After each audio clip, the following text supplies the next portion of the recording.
The past 12 months delivered a series of aviation tragedies that felt especially heavy, claiming the lives of public figures whose work had shaped communities, industries, and cultural spaces. These were moments that stunned fans, shattered families, and left entire industries grieving. Here are 5 of the most disturbing celebrity plane crash deaths of the year.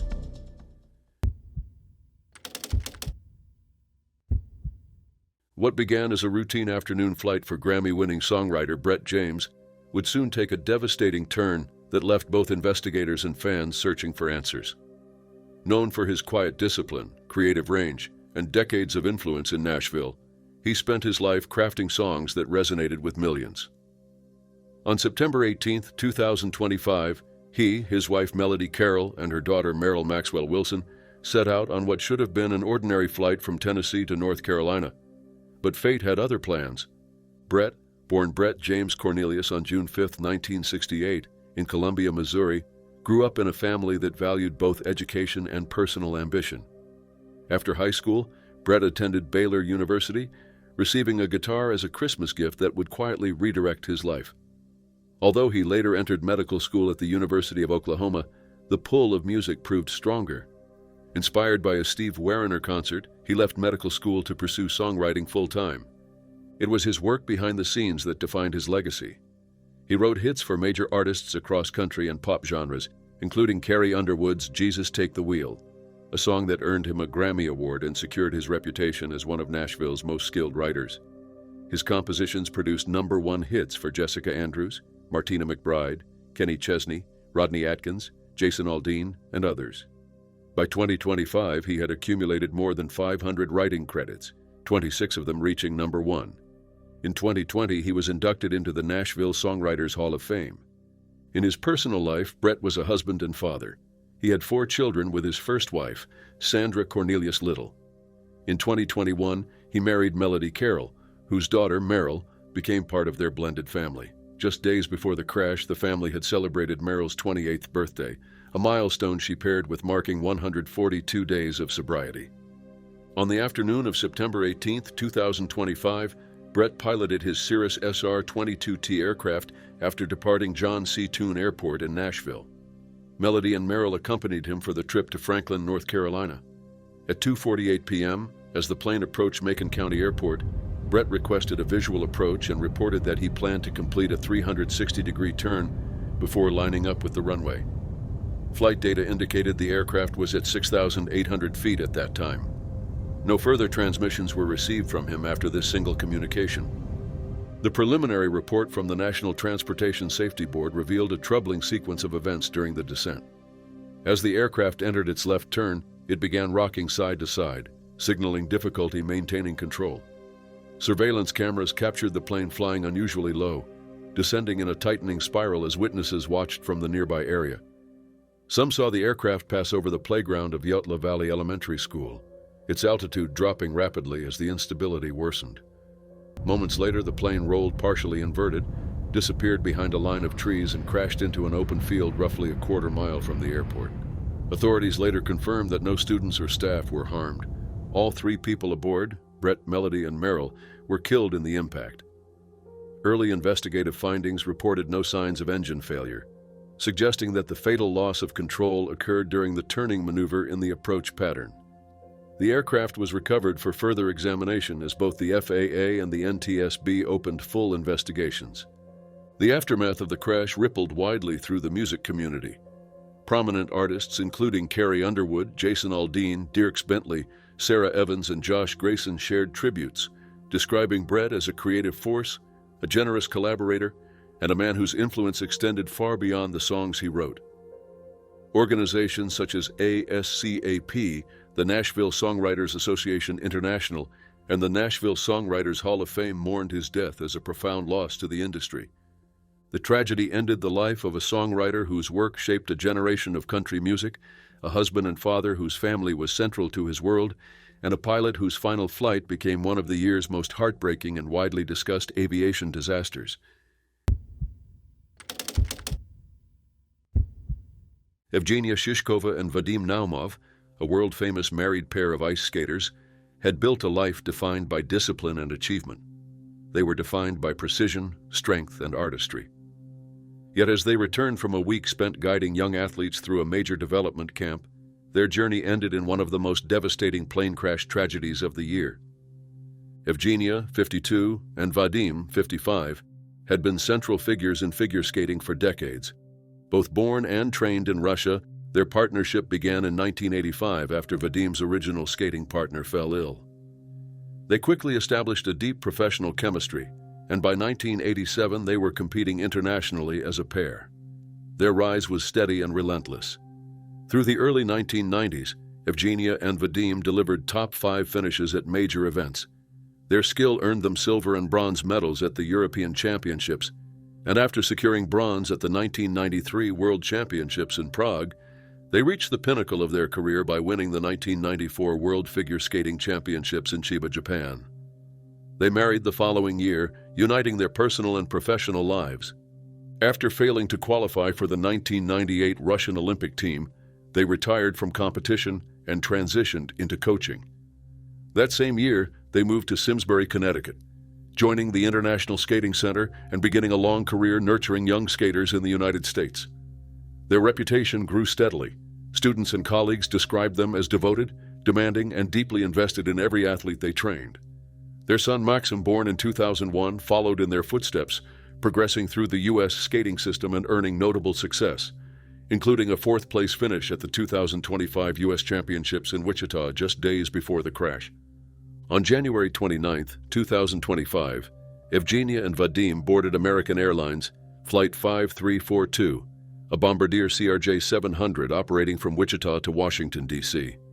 They were traveling home after coaching at a U.S. figure skating development camp alongside several young skaters and fellow coaches. Among those returning were Jenna Han, 13, and Spencer Lane, 16, as well as their mothers, Jin Han and Christine Lane. The Skating Club of Boston later confirmed that 6 of its members were on the flight. In total, up to 14 people connected to the skating community were believed to be among the victims.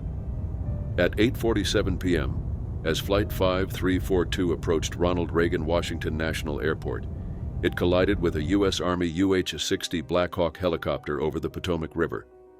The helicopter crew had been performing an annual night vision goggle evaluation flight originating from Davison Army Airfield. Communications between both aircraft and air traffic control showed that the helicopter crew twice reported having visual contact with the jet, though investigators later noted uncertainty about which aircraft they had actually identified. Traffic collision avoidance advisories were limited because of the aircraft's low altitude, and seconds before impact, key instructions from the control tower may not have been fully heard by the helicopter crew due to a brief mic press. The collision occurred roughly 300 feet above the river, only half a mile from the runway. The force tore both aircraft apart. The helicopter exploded, and the jet spiraled into the near-freezing water, splitting on impact. All 64 passengers and crew on the jet, as well as the 3 helicopter crew members, were killed instantly. It was the deadliest U.S. aviation disaster in decades and the first major commercial passenger crash since 2009. Recovery efforts continued for days as authorities worked to retrieve wreckage, remains, and personal effects. The figure skating world responded with profound grief. Statements from national and international organizations emphasized the scale of the loss, noting that the tight-knit nature of the sport magnified the devastation. Tributes poured in from clubs, coaches, and former champions. A moment of silence was held at the European Figure Skating Championships in Tallinn, and memorial events began forming across the United States. In March, Maxim honored his parents with a solemn performance to Ave Maria at the Legacy on Ice event. Carrying white roses and later a candle, he skated before a standing audience, offering a final tribute to the 2 people who had shaped his life on and off the ice. The deaths of Evgenia Shishkova and Vadim Naumov marked not only the loss of celebrated champions, but also the end of a family legacy that had influenced generations of young athletes. Their passing became one of the year's most disturbing and heartbreaking aviation tragedies. Aurelio Martinez boarded Aerolínea Lanza Flight 018 on the evening of March 17, 2025. It was supposed to be a short trip from Roatan Island to La Ceiba. The departure was routine, the conditions unremarkable, and nothing suggested that the flight would be anything other than a standard hop across familiar waters. For the acclaimed Honduran musician and cultural figure, it appeared to be an ordinary travel day. But the truth was tragically different. Aurelio, born on September 26, 1969 in the coastal village of Playa, grew up immersed in the rhythms, ceremonies, and traditions of the Garifuna community. Under the guidance of his mother and uncles, he developed musical skill at a young age, performing percussion at local ceremonies, and soon earning a reputation as a gifted young musician. His early life reflected the complexity of Garifuna history, a culture shaped by indigenous Caribbean roots, African ancestry, and displacement. As a teenager, he moved to La Ceiba, where he joined Latin jazz ensembles before founding his own group, Lita Ariran. Their 1995 album, Songs of the Garifuna, became one of the first Garifuna albums to reach international audiences. Through the 1990s and early 2000s, Aurelio emerged as a central figure in Punta Rock and Garifuna folk music. His collaboration with Belizean artist Andy Palacio strengthened his international reach, and after Palacio's death in 2008, Aurelio's role became even more significant. He released a series of acclaimed albums, earning recognition from critics and institutions around the world. Outside music, he broke barriers in politics, serving from 2006 to 2010 as the first Afro-Honduran member of the National Congress. His influence extended from cultural preservation to public service, and by the time he reached his mid-50s, he was widely regarded as a cultural ambassador of the Garifuna people. On March 17, 2025, Aurelio boarded Aerolínea Lanza Flight 018, a Jetstream 41 scheduled to travel from Roatan Island to La Ceiba. The evening departure seemed routine, with 18 people on board, 15 passengers, 2 pilots, and a flight attendant. Moments after takeoff from Juan Manuel Galvez International Airport, however, Honduran authorities reported that the aircraft experienced an apparent mechanical failure. Civil aviation officials stated that the plane made a sudden sharp turn to the right of the runway before losing control. It then plunged into the Caribbean Sea roughly half a mile from shore. Fishermen in the area saw the aircraft descend dangerously close to their boat. As they raced toward the crash site, they first encountered bodies in the water. Only when they approached the wreckage did they hear the voices of survivors calling for help. Facing an overwhelming scene, they focused on rescuing those who still showed signs of life, pulling victims from the water as emergency crews rushed to the area. The force of the impact killed at least 12 people, including Aurelio and both pilots. A French woman described as his companion was among the survivors and was transported to a hospital for treatment. 5 survivors were recovered alive and transported to medical centers by emergency responders, while 1 person initially remained missing. Rescue teams worked through the night, continuing operations until the final body was recovered shortly after 10 a.m. the next morning. News of Aurelio's death prompted national mourning throughout Honduras and deep grief among Garifuna communities worldwide. His official Facebook page confirmed the loss, calling him a legendary musician, composer, and activist. Tributes emerged from political leaders, musicians, and cultural organizations. Real-world records described him as a vital savior of Garifuna culture, while Peter Gabriel emphasized the generosity and warmth that defined his life. In Honduras, New Orleans, the Bronx, and beyond, communities gathered to honor him with music, dance, and memorial events. Drums, songs, and ceremonies filled public spaces as people celebrated the legacy he spent decades building. For many, the loss was personal, a rupture that reached into family, community, and identity. Aurelio's life had carried the stories of an entire people, and his sudden death left a void that extended far beyond the shores where his final flight ended. It was May 22, 2025, and Daniel Williams was traveling across the country alongside friends. A drummer and co-founder of the band The Devil Wears Prada, he spent his day sharing small glimpses of the journey ahead. His Instagram stories showed him boarding a Cessna 550 at Teterboro Airport, sitting inside the cockpit, and captioning the moment with light humor. Nothing in those brief posts suggested the disaster waiting ahead, and nothing hinted that the trip would become a horrifying tragedy. Born on December 12, 1985, Daniel started playing drums in 6th grade. He co-founded The Devil Wears Prada in 2005 alongside Mike Hranica, Chris Ruby, Jeremy DePoyster, James Bainey, and Andy Trick, performing on several of the band's most defining studio albums. He was also featured on the band's debut live album, Dead and Alive, recorded during their Dead Throne tour. Daniel left the band in 2016 and transitioned fully into the tech industry. He worked as a senior software architect at GoPro before accepting a new role at Apple just 8 days before his final trip. He also carried a history of surviving violence. In 2019, he was present during the mass shooting in Dayton's Oregon district and later described the chaos of escaping from Ned Pepper's bar. For 14 years, Daniel was in a relationship with content creator and photographer Hannah Ray. May 22, 2025 marked the anniversary of the day they began their relationship in 2011, a detail Ray later reflected on publicly while mourning. Daniel's final trip began late on May 21st at Teterboro Airport. He boarded a Cessna 550 Citation II, owned by music agent and pilot Dave Shapiro, co-founder of Sound Talent Group and owner of Velocity Records. Shapiro, 42, was listed as the aircraft's owner and held a pilot's license. Daniel posted several images from inside the cockpit, including a joking caption reading, "I'm the co-pilot now," followed by another story that read, "Here we go." In his final post, he tagged Shapiro and appeared to be seated at the controls. The flight made a scheduled fuel stop in Wichita, Kansas, before departing again for San Diego. At around 3:45 a.m., local time on May 22nd, while on final approach to Montgomery Gibbs Executive Airport, the aircraft clipped power lines approximately 2 miles from the runway and crashed into the Murphy Canyon neighborhood. Conditions were extremely foggy, and visibility was reported as severely limited at the time. Doorbell video captured the moment the jet struck the residential area, erupting into a fireball that destroyed a home, ignited vehicles, and sent burning debris across multiple properties. More than 100 residents were forced to evacuate, with at least 10 houses damaged or impacted by the crash. All 6 people aboard the aircraft died. Alongside Daniel and Shapiro, Sound Talent Group later confirmed that 2 additional employees were on board.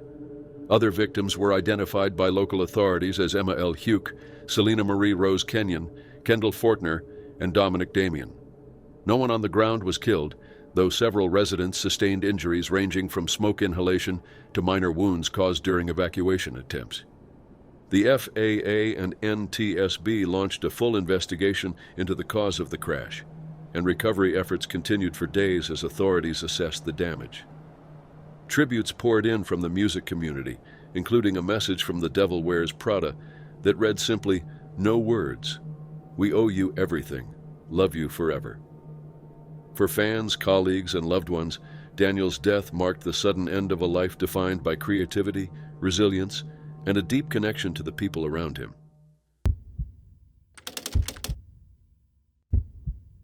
Steve Mensch began the evening of December 6, 2024, with no outward sign that anything unusual lay ahead as he piloted the small single-seater plane he knew well.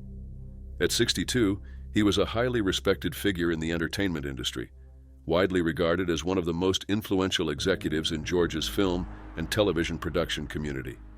For a man whose work shaped a major studio's daily operations and whose presence was familiar to colleagues throughout Atlanta, the flight appeared to be another routine moment in a demanding professional life.